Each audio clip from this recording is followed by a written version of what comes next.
저는 이제 아주대학교 화학공학과 재학하고 있고 21학번.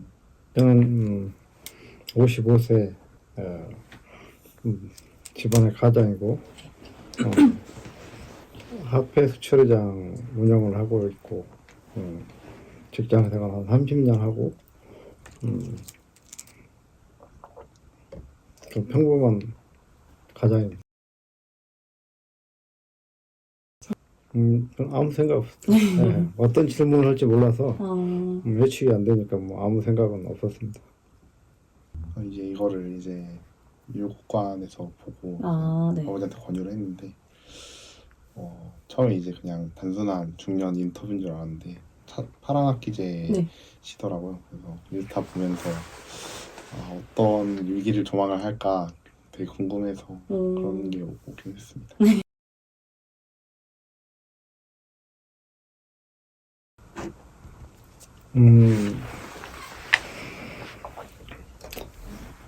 자식들을 부양하고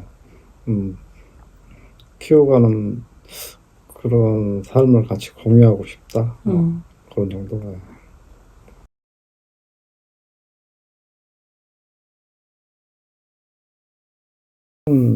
재미다. 즐겁고 재미있고 그렇게 사는 거라고 나는 생각해요.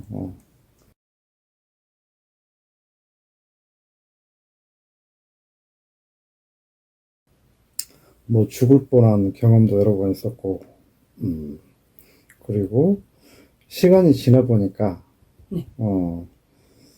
살아있는 자체가 즐거운 거지 그 순간에 어떤 것도 크게 뭐 의미를 둬봤자 의미가 없다. 시간이 지나면 시간 약이라고 하잖아요. 네. 그 순간에는 굉장히 고민스럽고 나한테 대단한 일인 것처럼 생각이 들지만 시간이 지나고 나서 보면 아무것도 아니었다는 그런 것 때문에 매 순간순간 나한테 주어진 시간을 즐겁고 행복하게 살자.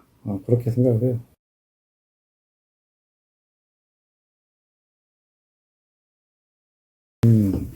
이제 50이 넘어가니까 젊었을 때처럼 빨리 회복이 안 되더라고요. 그래서 나름 하루에 한 2만 보 그리고 운동은 한 2시간 이상 이렇게 해요. 유산소 운동을 하는데도 불구하고 그전에는 이제 소주 한 2병 마시면 그 다음날 근무하는데도 큰 문제가 없었는데 지금은 좀 힘들어요. 회복이 늦게 되는 거에 대한 고민이 있어요.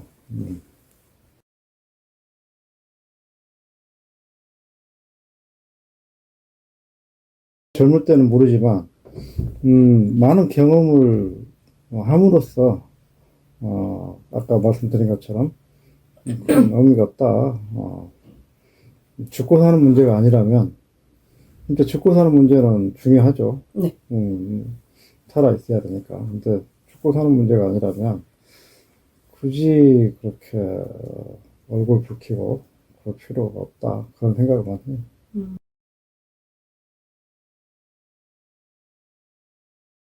많이 바뀌었죠. 그동안은 운동을 게으리하고 그러는데 이제 건강 위주로 회복력이 됐다 보니까 건강을 지키기 위해서 많이 운동을 많이 해요. 운동도 많이 하고 많이 움직이려고 하고 그렇죠.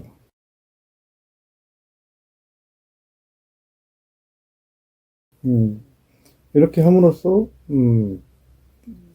혈당이 높잖아요. 나이가 많이 들면 그런 것도 좀 떨어지고 그리고 인지 능력이 좀 떨어질 수 있는데 그런 것도 계속 유지가 되고 그리고 항상 맑은 정신을 유지할 수 있다는 거 그런 거죠.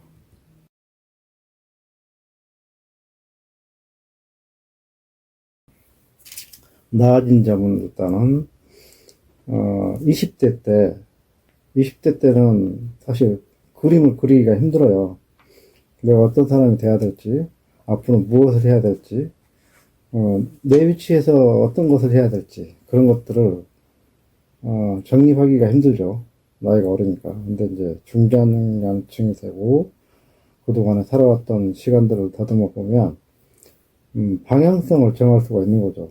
내가 지금 가야 될 길이 무엇이고, 내가 현재 여기 있는 곳에서 내 위치가 어떤 일을 해야 되는 건지, 알 수가 있어요.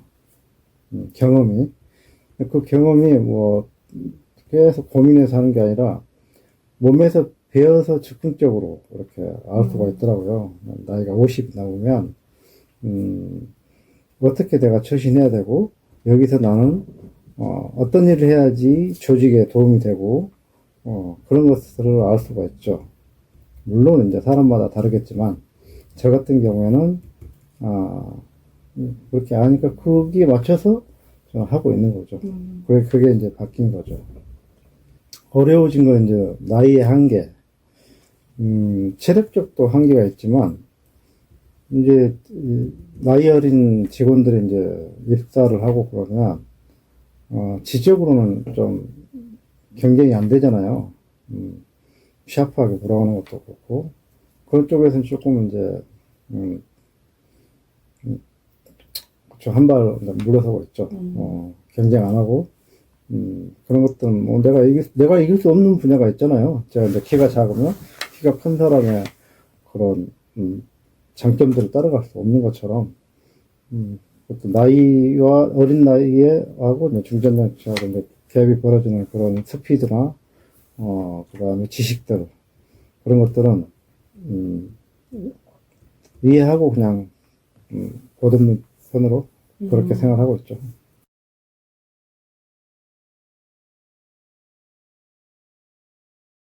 수치나 정량적이나 정석적으로 말하기 힘들 것 같아요. 그때 당시에는 이제 꿈이 하도 많아서, 그때그때 다르잖아요. 또 10대 때 꿈하고 20대 때 꿈하고 30대 때 꿈하고 또 계속 바뀌니까, 그거에 대한 성취감보다는 계속 바뀌었다고 봐야 돼요. 나는 그 꿈을 이루기 위해서 계속 했던 사람도 있겠지만, 저 같은 경우에는 그 꿈이, 20대 때 꿈이 30대 가보니까, 요것은, 그 꿈에 의미가 없네. 갈 필요가 없네. 라고 해서 버리고 또 새로 시작하고 그러기 때문에, 그렇게 가늠하기는 조금 어려울 것 같아요.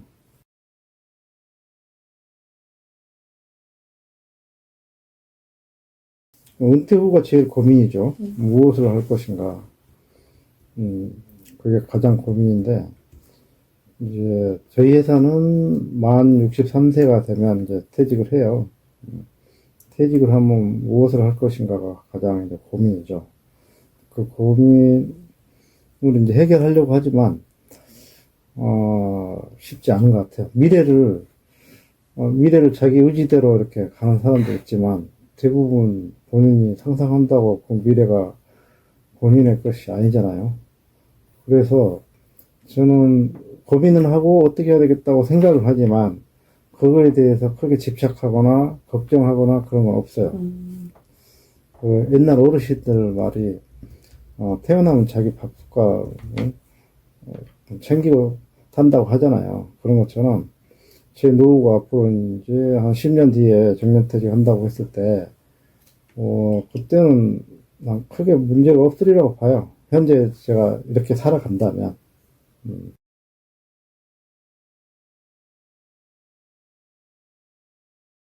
항상 저는 즐거움이 떨어지잖아요. 만들어요. 즐길 거리를 만들고 그걸 향해 가요. 그래서 항상 나는 머릿속에는 즐거운 감정들이 많죠.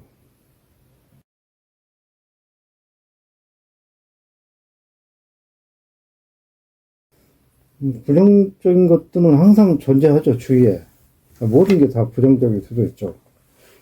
그런데, 뭐, 그것이 없다면 긍정이 없는 거죠. 그래서 저는 부정에 대해서도 크게, 뭐, 그런 것 같다. 뭐, 그럴 수도 있지. 뭐 그렇게 많이 생각하는 편이에요. 저 같은 경우는 이제 정년퇴직을 앞두고 있기 때문에, 나는 직장에서의 그런 좀 위기를 생각을 해야죠. 네. 예를 들어 회사가 어려워서 정리해고를 한다든가, 또는 다른 장소로 인사명령을 내서 온다든가, 또는 또 자식들이 예기치 않게 돈을 많이 쓴다든가 해서 돈이 필요할 때, 뭐 여러 가지가 있겠죠.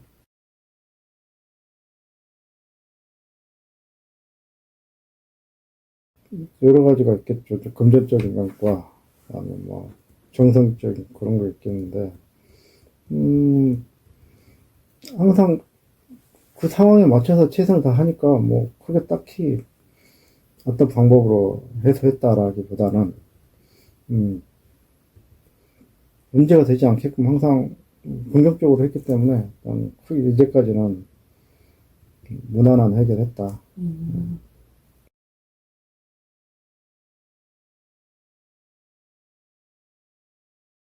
죽음에 대해서는 항상 과거에도 그랬고, 똑같이 생각을 하거든요. 사람은 한 번 죽고 끝나는 게 아니라, 네. 다시 또, 윤회설처럼 다시 돌아온다고 생각을 해요. 그리고, 현재 내가 살고 있는 거에 대한, 평가는 꼭 한다. 누군가 한다. 뭐, 하나님이 됐든, 뭐, 저승사자가 됐든, 옥황상제가 됐든, 내 삶에 대해서 평가하기 때문에, 항상 나는 평가 받으려고는 하진 않지만 항상 즐겁게 산다고 했잖아요. 네. 평가는 받는다는 생각을 해요. 그래서 가급적이면 이제 선하게 살려고 하는 거죠.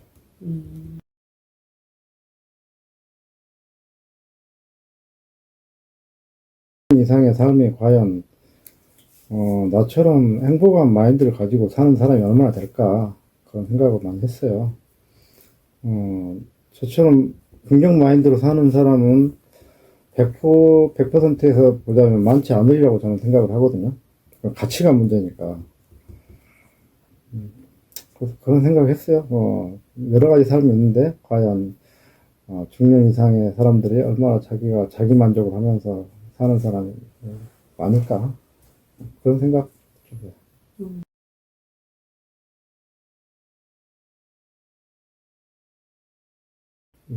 긍정적으로 봐요.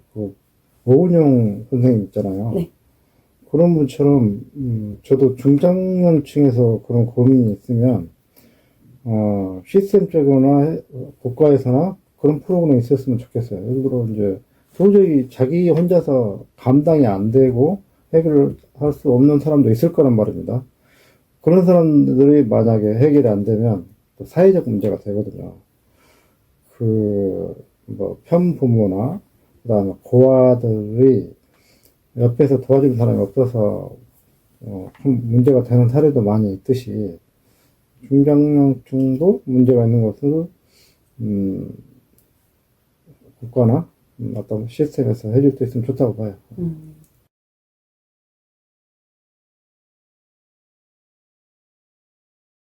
지금 처자식 키우기가 힘들어서 가족 관계는 그렇게 활발하진 않아요. 교류가 좀 네, 적으신. 교류는 활발하지 않아요. 네. 제가 이제 조금 금전적인 여유가 있다면 제가 여행하고 이제 돌아다니고 그런 걸 좋아하기 때문에 그렇게 했을 텐데 현재는 뭐 부족하진 않지만 그렇다 부유하지도 않기 때문에 그렇게 시간적인 여유를 가지고 가족 관계 그렇게 활발하지 않죠. 또 역시 뭐 물리적으로 이동이 안 되고 전화라도 할 수 있지 않냐 그렇게 하지만 회사에서도 굉장히 바빠요. 굉장히 바쁜 직책을 갖고 있기 때문에 그냥 그 가족이 예전에는 한 가족이었지만 이제 다 분가해서 다른 가족으로 이루고 있잖아요. 잘 또 가끔 연락하고 그러는데 뭐 그 가족에 맞게끔 그분들이 잘 살고 계시니까 크게 뭐 난 걱정 안 해요.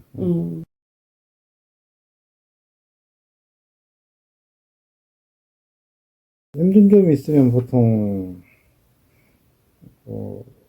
아내하고 의논을 많이 하죠. 오래 살다 보면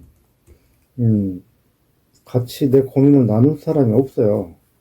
많을 것 같지만 서로 이해관계가 달라서 어떤 얘기를 하면 독이 될 수도 있고 어떤 얘기를 하면 또 이용하려고 하는 사람도 있고 그렇기 때문에 어떤 고민과 나의 취약점은 아내하고만 얘기하죠. 근데 또 아내조차도 얘기 못할 때도 있어요. 아내가 이해하는 게 아니라 얘기하면은 또 부부싸움이 될 수도 있는 상황도 있고 그렇기 때문에 나이가 들면 들수록 대부분이 본인 혼자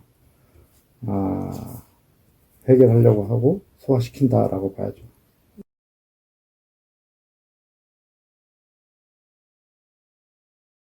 아까 말한 것처럼 자기가 갖고 있는 가치관대로 즐겁게 생활에 만족하면서 살았으면 좋겠어요. 그 즐겁게 살려면 네. 인생도 자기가 설계를 해야 되잖아요. 어떻게 살아야 될지. 그런 것들이 다 이제 자기가 설계한 대로 됐을 때 이제 만족스러운 거고 긍정적으로 살 수 있는 거기 때문에 전 첫 번째가 즐겁고 행복한 삶을 사는 거죠.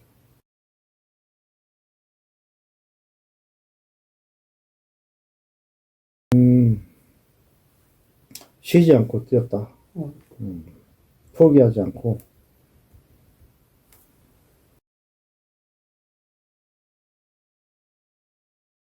사실 주변에 아버지 말고는 또 이런 중년 남성을 볼 기회가 드무니까 어떤 걸 얘기할 수 있을까 약간 그런 고민을 갖고 오긴 했습니다.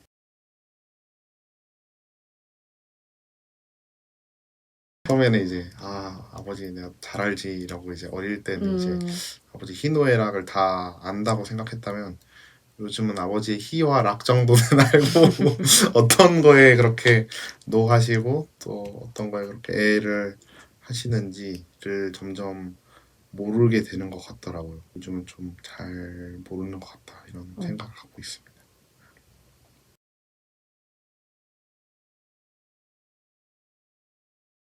평소는 그냥 아버지가 어떻게 일을 하시고 또 어떤 게 아버지 나이 때 되면 어렵고 이런 거가 궁금해서 기회가 될 때마다 많이 여쭤봤거든요. 또 직장생활 하시면서 어려움이 있으면 또 그런 어려움 어떻게 헤쳐나가는지 이런 것들에 대해서 자주 여쭤봤습니다. 달라진 건 일단 좀 많이 부드러우셨어요. 옛날에 좀 터프하고 좀 남성미 뿜뿜하는 좀 강한 아버지였다면 요즘은 좀 인자해지시고 좀 그런 게 좀 달라진 것 같습니다. 거목이라고 하죠. 그냥 지시가 돼주시고 또 중심을 잡아주시는 그런 역할을 한다고 생각합니다. 가장으로서의 책임감을 갖게 된 게 어쨌든 아버지도 아버지가 처음이니까 어려움도 있고 조금 당황하시는 점도 많을 것 같고 진짜 여러 가지 생각이 드실 것 같아요.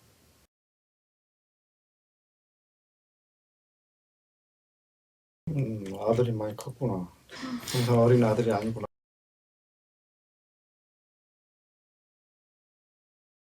대화도 많이 좀 부드러워지셨고 어떤 걸 이건 좀 마음이 아프긴 한데 활동도 있어서 옛날에 아버지 어릴 때는 같이 막 지리산도 가고 등산을 되게 많이 갔는데 나이가 점점 드시니까 좀 큰 산은 좀 안 가시고 동네 산 가시려고 하고 또 제가 작년 정도 이제 전역을 하고 이제 지리산을 같이 한번 기념으로 갔거든요. 근데 옛날에 알던 아버지가 아니다 이런 생각을 한 게 몇몇 순간이 있었어요.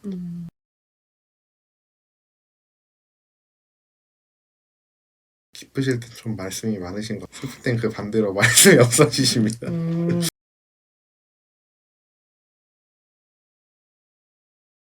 못 봤어. 글쎄요. 아빠 왜 울지? 이렇게 우시기까지 하실까? 걱정이 제일 먼저 될 것 같아요.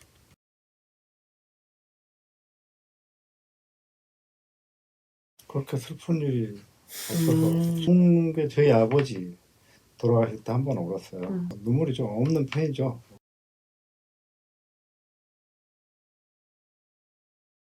즐겁게 사시는 것 같아요.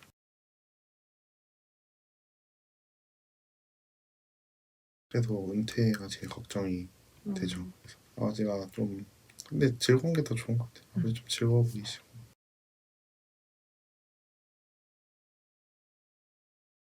저는 아버지가 이제 50 살았으면 많이 살았다 이런 생각을 갖고 계실 줄은 몰랐는데 더 사셔야 되는가 이런 생각도 들고 아버지는 이제 윤회에서 조금 믿으시는데 저는 이제 그래도 좀 지금 이제 교회를 안 다니는데 옛날에 교회를 다니다 보니까 주님이 다 하시리라는 생각을 갖고 있는데 그분이 조금 다른 거를 오늘도 또 재차 확인했습니다.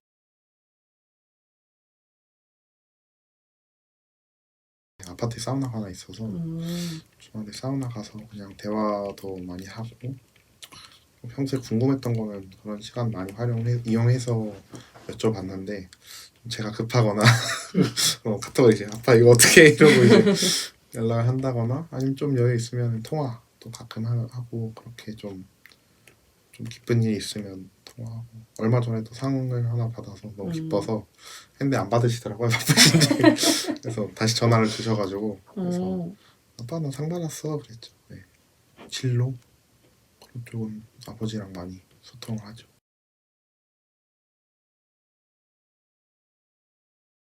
학생 상담은 22년 1학기 때 한번 갔었어요. 그때 좀 어떤 일로 되게 스트레스를 받아가지고 계속 머릿속에서 좀 안 떠나고 그러더라고요. 그래서 이걸 어떻게 해야지 도움을 받을까 고민을 하다가 친구한테 나눠도 잘 해결이 안 되길래 또 학생 상담소가 있으니까 거길 좀 이용을 해봐야겠다 이런 생각이 들었죠.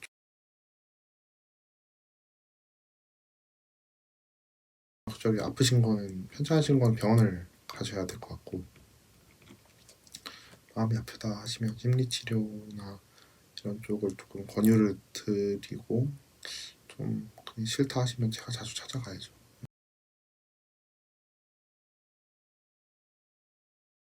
각자 다 주어진 환경이 다르고 또 그래서 동일하게 드리긴 좀 섣부를 수도 있지만 어려운 건 좀 주변에 나누고 행복한 건 더하면은 좀 더 살아가는 데 있어서 좋지 않을까. 인생에서 다양한 짐이나 아니면은 행복 같은 거를 더하고 나누고 좀 하시면 좀 더 활력이 생기지 않을까 좀 말씀드리고 싶습니다.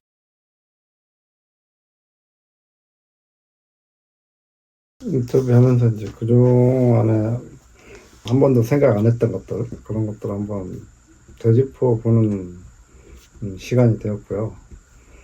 그리고 또 중년이라는 생각을 안 해봤는데 벌써 중년이 됐네 그런 생각도 했고 그래서 또 앞으로 인생 제2막을 위해서 무엇을 할 것인가 또 고민하게 되더라고요. 그래서 인터뷰가 끝나면 다시 한번 좀 정리하는 시간이 된 것 같아요.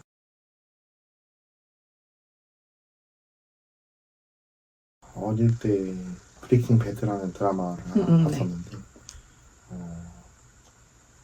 거기였나 아니면 거기서 소편으로 제작된 데서 이제 중년의 위기라는 에피소드가 있거든요.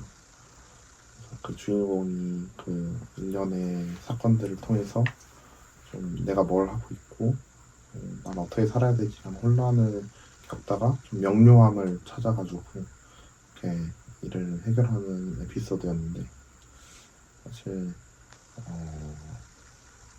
다 그런 시기를 겪고 있고 또 아버지도 이런 시기를 겪었을 것이라고 생각을 해서 들어봤는데 아버지의 모르는 점에 대해서 좀 더 많이 알 수 있어서 정말 귀중한 시간이었고 또 이 영상이 어떻게 만들어질지 모르겠지만 중년의 위기를 겪고 계신 그런 분들이 도움을 받거나 좀 잘 활용할 수 있는 초석이 되면 좋겠습니다.